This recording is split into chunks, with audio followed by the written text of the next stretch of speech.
രാജഹംസങ്ങൾ നിന്റെ പാട്ടിൻ്റെ വെണ്ണയുണ്ണുന്നുവോ?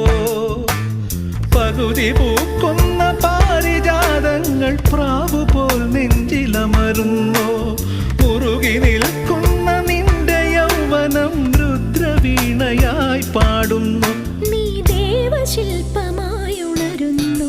ഇതൊരമരഗന്ധർവയാമം, ഇതൊരനഘ സംഗീതം.